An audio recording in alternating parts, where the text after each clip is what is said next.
the Johnson Wax Program with Fibber, McGee, and Molly.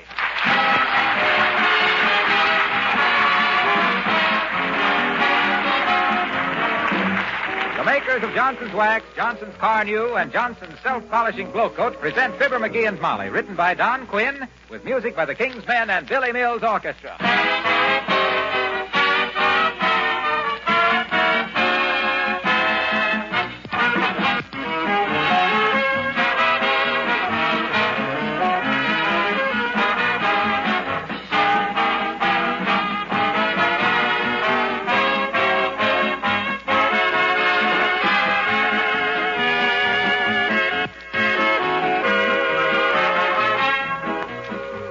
In 3 days, your opportunity for making good resolutions will be here again. Well, if you're anything like me, you've got plenty of material to work on, and you probably don't need any suggestions. But I can't refrain from tossing one at you for the benefit of any of you ladies who haven't yet learned how much work you can save by adopting the wax housekeeping method. I believe I've demonstrated before how Johnson's Wax is more than a product. It's a labor-saving way of keeping house.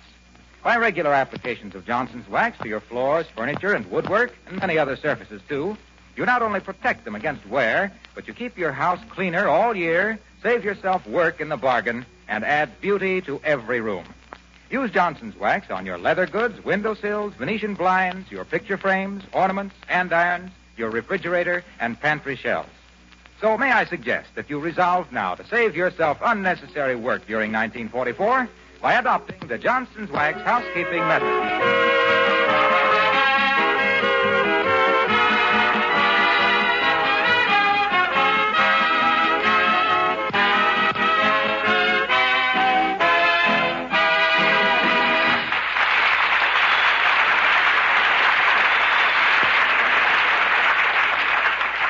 The Chinese, an admirable people, celebrate the advent of the new year by paying up old bills and settling various obligations.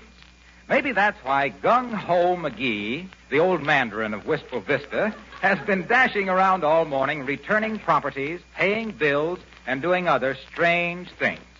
Possibly his odd activities will be explained as we meet Fibber, McGee, and Molly.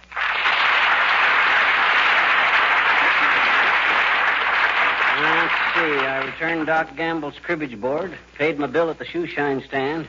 Oh, my gosh, I didn't get a new pane for the basement window. Hey, Molly, I'll be right back. I got to go right down to the hardware store. Now, wait a minute, McGee. Calm down. The hardware store is closed today for inventory. Doggone it, and I'll bet that was it, too. You'll bet what was what? What I was supposed to do today. Look, you see this ribbon on my little finger? Yes. I noticed that all morning. Somebody give you a new pinky for Christmas? No. That's on there to remind me to do something. Oh? And I'm doggone if I know what it is. So I've been doing everything I should have done for the last year. I fixed your vacuum cleaner. Oh, good for you. That's wonderful. It's right here. Try it. Here, I'll switch it on.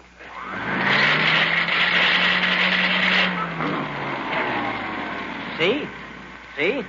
Works like a charm. Can't you fix it so it works like a vacuum cleaner? I got that chug out of it, didn't I? Yeah, but you left in the squeak and the broomp and the clickety. Well, the gears are a little wore down, that's all. Works perfect except for one thing. What's that? Well, it don't work when you push it forward. Oh? You got to pull it along behind you. Well, that's fine. I'll pretend it's a little red wagon that Santa Claus brought me, yeah. Gee whiz, this is annoying. Ribbon on my finger to remind me to do something and can't remember what it is. It's mortivating. It's what? Mortivating. That's a combination of mortifying and infuriating. Now, why can't I remember? Say, did you send the piano tuner a check? Old High Miller? Sure I did. With a nasty note, too. Well, what was that for? He tuned it beautifully. I know, but $5 seemed like a lot of dough for having a guy play Johnny One Note on that broken-down melodeon of ours for half a day. And I told him so when he done it. And he says that what I didn't know about music would fill Carnegie Hall. And I says, at least I didn't play the piano with a monkey wrench. He says, I was so dumb I thought a string ensemble was a lynching party. I says he was so dumb, he thought G major was what the captain said when he got promoted. One word led to another, so I got in the last word when I sent the check. That's all. Well, that's enough. Now, I think you owe him an apology. Huh? You know, before he tuned that piano, it sounded like somebody playing the bagpipes underwater. Oh, my gosh. I'll bet I know what I was supposed to do. Put a new light bulb on the back porch. Oh. You know, it was so dark out there last night you threw the garbage in the cellar window and then went back in the garage instead of the house hollering that somebody had stolen the back steps? I fixed that light bulb this morning before I returned Wilcox's stepladder. But that isn't what I meant. I meant Fred Nittany. Fred Nittany? Yeah, I owe him a letter. You've heard me speak of old Fred Nittany from Starved Rock, Illinois. Oh, indeed I have, dearie. He creeps through your conversation like a cat through a fish market. Good old Fred. There was a pal. Saved my life once, too. He did. And when a guy saves a guy's life, a guy never forgets it. How'd he save your life? Remember our old vaudeville act where we used to throw the Indian clubs at each other? Yes, you demonstrated that to me once. You broke the dining room window and knocked the milkman unconscious. Well, I hollered, whoop, before I threw it. Could I help it if he never saw a vaudeville show? Anyway, once when I and old Fred was playing the Palace Theater in Petoskey, Michigan... Oh, the big time, huh? We were just filling the split week. Spokane, Washington, Petoskey, Michigan. Anyway, Fred was kind of nearsighted, see? Bad case of astigmatism. Well, sir, by mistake one night he put on a pair of the stagehand's eyeglasses by mistake. And the stagehand had astigmatism, too, even worse than Fred had it, see? So I looked like I was standing right in front of him instead of 20 feet away on account of his astigmatism. That was an interesting situation. It was fraught with peril. It was what? It was fraught with peril. Literary expression, meaning my neck was out a mile.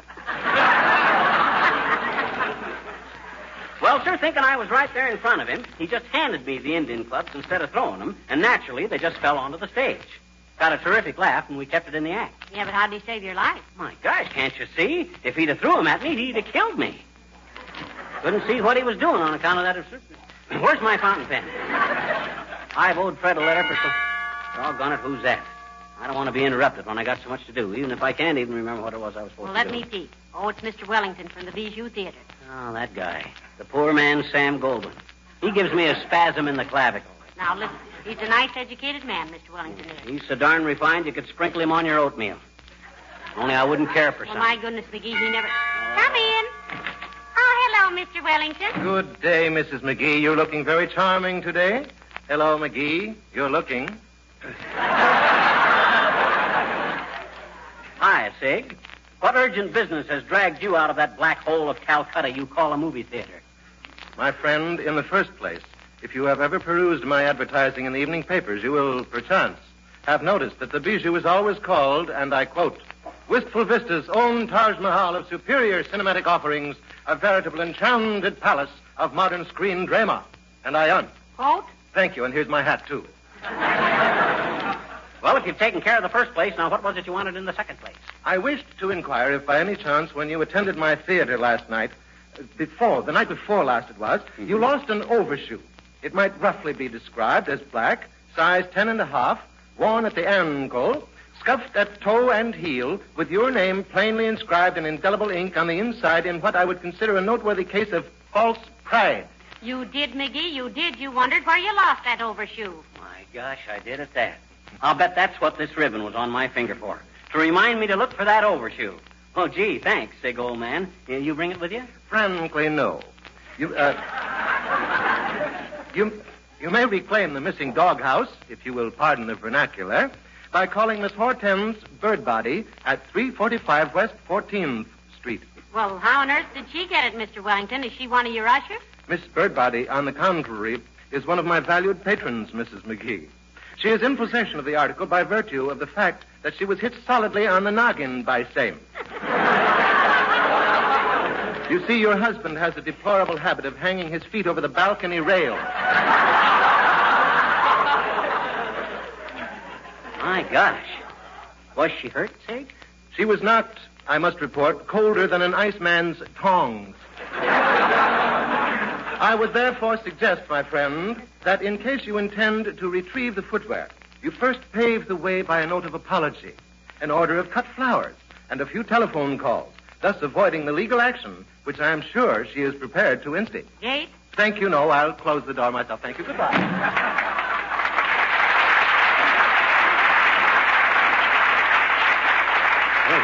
Well, this is serious, McGee. You might have an ugly lawsuit on your hands. I'll run right down and order some flowers sent to her right away with a note of apology. Where's my hat? Oh, yeah, right here in the hall closet.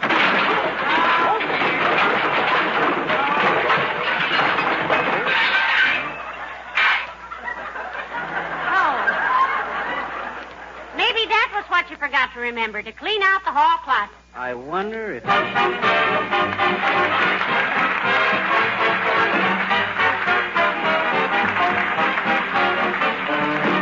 Billy Mills and the orchestra and Blue Skies.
There. I got the hall closet cleaned out, Molly. If that was what I got that ribbon on my finger to remind me of, I've done it.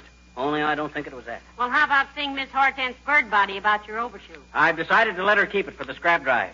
There was 5 pounds of rubber in that thing. Well, you still owe her an apology. Now, I'll call her up. Give me the phone. Here. Thanks. Hello, operator. Give me the residence of Miss Hortense Bird Body at 3-4 Pete's Sake. Is that you, Mert? Oh, dear. How's every little thing, Mert? It is, eh? What's that, Mert? Your aunt. Lost a beautiful big Afghan. Huh? Oh, how terrible. Did she knit it herself? No, she was engaged to him, and he went back to Afghanistan. What's that, Mert? Okay, thanks anyway. She says there's no number listed for a Hortense Bird Body. Well, that lets me out. Not necessarily. She can still sue you. I'll take a chance. Let him sue me. I'll plead nux prosi ad fortem. What does that mean? I don't know. But they won't either, and I'll gain 3 weeks till they try to look it up. Darn it, I wish I could remember what I'd have done. Was I supposed to do if I had this string on my finger? Well, now... Let me think a minute now. Yeah, me too. Did you take those rental books back to Kramer's drugstore? Yes, sir, I did. On the way back from returning Wilcox's stepladder. I told Kramer they were 2 of the worst mystery stories I ever read. Oh, I don't know. The body in the bass drum was very entertaining, I thought. Bah. I knew who did it after I read 3 pages. From which end?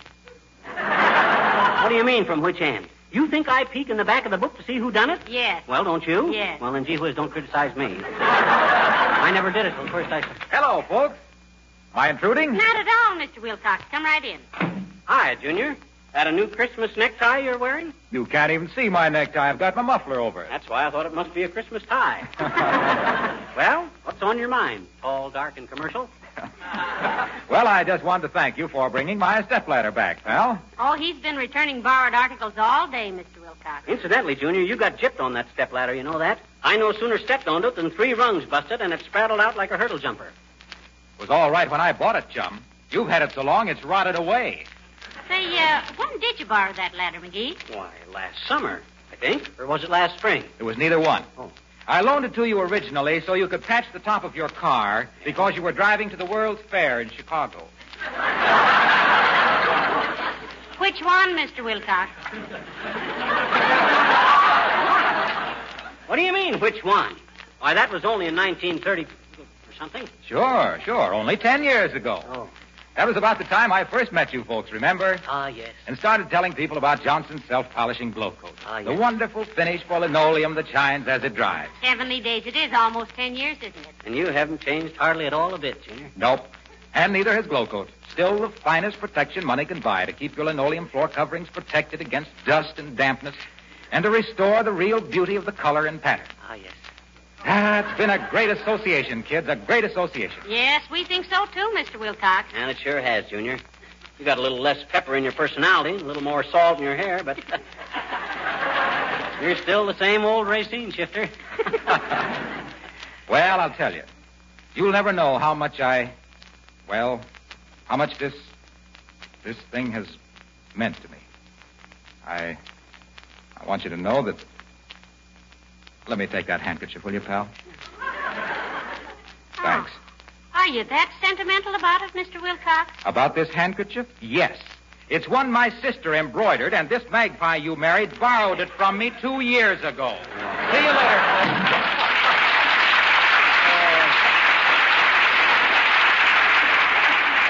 Of all the hokum, why didn't he just ask for the handkerchief? I'd have given it to him. He didn't have to ham it up like that. Well, I thought it was a pretty good act myself. Has he ever had any movie offers? Yeah, 2 of them. He sat in a woman's lap by mistake in a movie one night, and her husband offered to poke him in the nose. Then he saw how big Wilcox was and offered an apology. Say, look, McGee, can't you take that silly red ribbon off your finger now? Why don't you sit down and relax? You must be tired. Tired? I had to shorten my suspenders to keep myself standing up. Well, the only thing I can think of that you haven't done is fix that clock in our bedroom. You know, the one that Aunt Sarah gave us for a wedding present? You mean that marble Venus with the clock in her stomach? I can't fix that. Why not? Well, I don't know. Gee whiz, it embarrasses me. Every time I start toward her with a pair of pliers, I feel like Dr. Kildare. Besides, I don't see... Oh, for goodness sake, Alice, darling. Hello, dear. Hello, Mrs. McGee. Hello, Mr. McGee. Did I get a Christmas card or phone call from Paul? Paul? Uh-huh. Not Paul Bunyan, the owner of Babe, the blue-eyed ox, 40 axe handles between the eyes. No, this is a fellow by the name of Paul, which he works at the next bench to me at the airplane plant. And is he ever a good-looking man, my dear? Oh, you really go for him, Alice, huh? Oh, all the girls go for him, Mrs. McGee. He's been whistled at more than a downtown grade crossing. He's got Ronald Coleman's eyes and Cary Grant's chin and Clark Gable's personality and my blowtorch, which he forgot to give back last week. Why do you suppose he ignored you this Christmas, kid? Did his passion cool when the blowtorch went out? Well, I suppose really it was on account of we had a little difference of opinion last week. I said he was a rat, and he said he wasn't. Well, just what instigated this tender little exchange of personalities, Alice? Well, he stopped in a drugstore to make a phone call, and he was expecting an answer, so he asked me to sit in the telephone booth and keep it for him till he got back. And he was gone for an hour and a half. And believe me, I was so tired from that little wooden stool, I walked 3 blocks in a sitting-down position. And that's when I called him a rat. Where had he been all that time? Playing pool? No, he went to a newsreel theater because he said drugstores make him nervous. Because when he was a child, somebody put an ice cream cone down his back. Oh, but that wasn't what made me so mad. What did, Alice? Well, it was while I was walking all bent over on account of being in the phone booth so long, and Paul said, "Do you have to do that, stoop?" Jeepers, I wish he'd call me or something so I'll get it. 79 Wistful Vista, Miley McGee speaking. Who? Oh, yes, she's right here. Who's calling, please? Oh, Alice, it's Paul. It is? Oh, thank you. Hello, Paul. This is Alice, and I still think you're a rat. Yes, Mrs. McGee, it's been a beautiful Christmas, and I got some perfume and some books and a new lunchbox and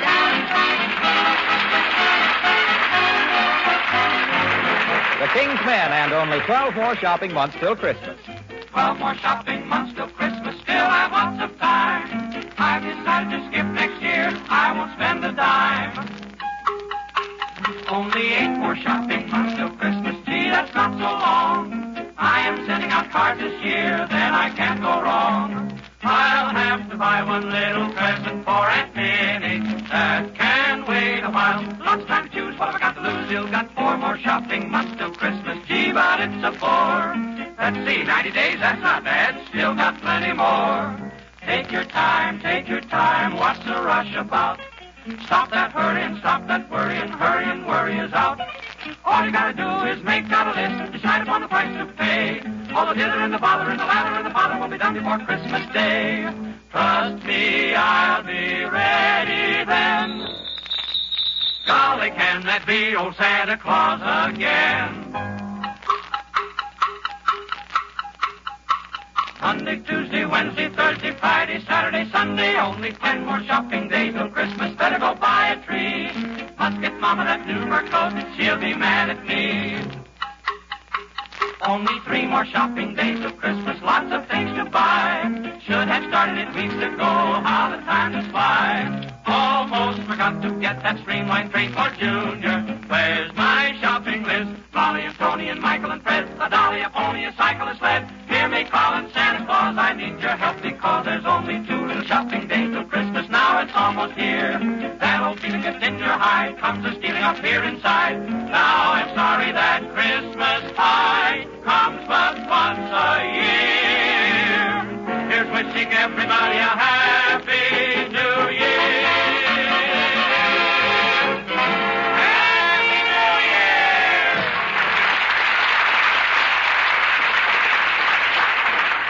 Let's see, I fixed the vacuum cleaner. I took back the books. I returned Wilcox's stepladder. Oh, for goodness sakes, McGee, stop worrying, will you? You've done more work around here today than you have in the last 5 years. Doggone it, I still don't know why I got this ribbon on my finger. It must have been something I wanted to do first thing today, and I don't feel that I have done it. You paid the gas bill, dearie? Yeah, and the phone bill and my personal account at the shoe sign stand. Well, that's all I can think of, unless you forgot to patch that wallpaper in the hall upstairs. I done that the minute I got back from returning Wilcox's stepladder. And believe me, that yellow chrysanthemum design is pretty tough to match up, too. Well, where on earth did you find any paper to match it? It's been on there for 8 years. Well, it didn't match exactly. I had to use some we had left over from papering the dining room. Yes, but that's a running design of a hunting scene. Horses jumping over fences and Yeah, things. I know. You never saw a horse jumping over a chrysanthemum. Take a look upstairs. One of the most unusual. I wish people would quit bothering us till I remember what I got this ribbon tied on my finger for. It's exasperating. Come in. Oh, hello, Dr. Gamble. Hello, Mrs. McGee. Hello, McGee. Hi, Hippocrates. If you are referring to the father of medicine, McGee, it's pronounced Hippocrates. And if I wasn't? Now, boys. Don't let's get started on one of those arguments. It's too near after Christmas. Yes, it is, Mrs. McGee, and I just stopped into... Well, why the hair ribbon on the digit, my boy?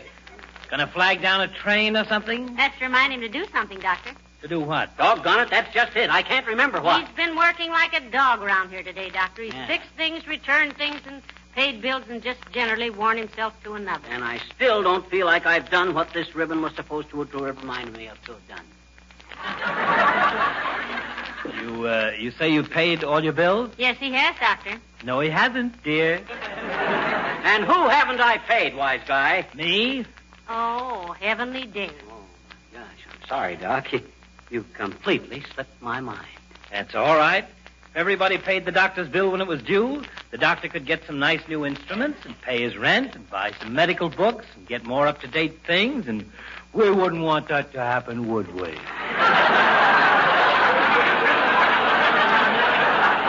Or would we? Pay the man right now, McGee. Do you happen to know the amount, Doctor? By an odd coincidence, Mrs. McGee, I have a copy of the bill right here. Odd coincidence, my clavicle. You were probably going to come over here and beat on the door till the dough got shook out of my piggy bank. Well, how much? Big, fat, bandage bandit. $23. That's very reasonable. Reasonable? Why, for $23 I could jack up my ankles and get a whole new body. Of all the pill-peddling piracy I ever heard of, this takes the silver-mounted sleeping tablet. $23. What did you see the last time you looked down my throat? A diamond mine? 20. Oh, stop shouting, McGee. You know very well you call me over here every time you mistake gluttony for heart trouble. Of course, if you'd like to go on my charity list... We don't want anything of the kind, Doctor. Charity list, he says. Ha-ha! The last time you treated a case for free, it was because your dog-nosed it wrong. The word, McGee, is diagnosed. In your case, it's dog-nosed, you big Airedale. Now, Now, look here, McGee. I'm a very patient man, as any doctor would be who waited for you to pay a bill. But if I have to take any more of your silly vaudeville, I'll forget my ethics and spread your septum all over your unclassic profile. Oh, yeah? Well, you leave my septum out of this. Why, I could stand on a basketball and bounce you around like a yo-yo. You don't say. Yeah. Just because you carry a little globe under your belt, don't get the idea you're Charles Atlas. I know every alleged muscle in your miserable little chassis, McGee, and you haven't got the stamina of yesterday's spaghetti. Is that so? Why, Now, listen here, that's enough. Now, it's enough. Stop it. I won't have another word. Doctor, you'll have to excuse McGee. He's worked so hard today, he's worn out and irritable. McGee, $23 is a very fair charge. Oh, yeah? Well, then let him itemize it. That's fair enough. Here's the bill. June 3rd, office call. Taking bowling ball off thumb. $3. I remember that. So do I. That leaves 20. July 5th, house call. Emergency. 3 a.m. Patient terrified. Turning red all over. Diagnosis, sunburn. Will I go on, McGee? No, Doctor, of course not. Pay him $23, McGee. Here you are, Doc. You don't have to give me a receipt. I trust you. Isn't that sweet? He trusts me. Well, I may as well tell you now, McGee, the reason I had this bill with me is that I was coming over here to tear it up as a New Year's present. Your silly ailments have kept me in good humor the whole year. Good day.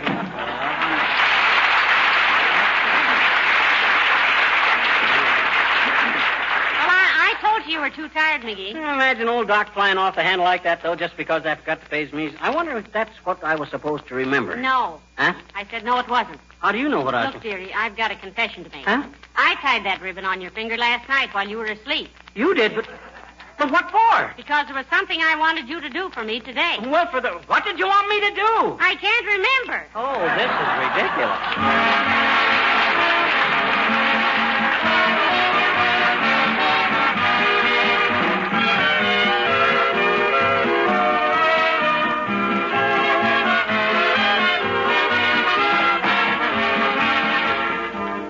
Conservation, like charity, begins at home. That's why every piece of linoleum on every floor in the country should be protected with a polish that will not only keep it beautiful, but will make it last longer.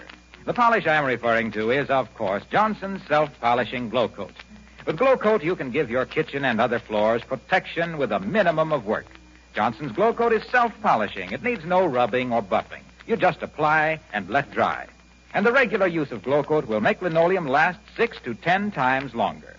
So whether your linoleum is brand new or old, it would pay you to begin right now to give it regular applications of easy-to-use Johnson's Self-Polishing Glow Coat.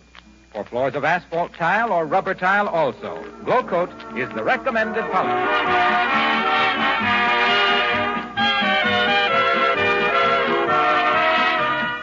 Molly, do you realize this is our last show this year? Oh, for goodness sakes, it is, isn't it? And I was just talking to Doc Gamble again.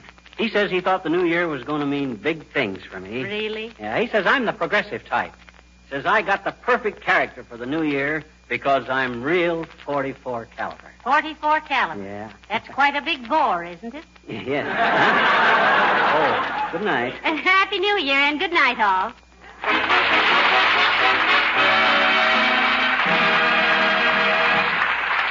The character of Mr. Wellington heard on this program was played by Ransom Sherman. This is Harlow Wilcox, speaking for the makers of Johnson Wax Finishes for Home and Industry, inviting you all to be with us again next Tuesday night. Good night. This program has come to you from Hollywood. This is the National Broadcasting Company.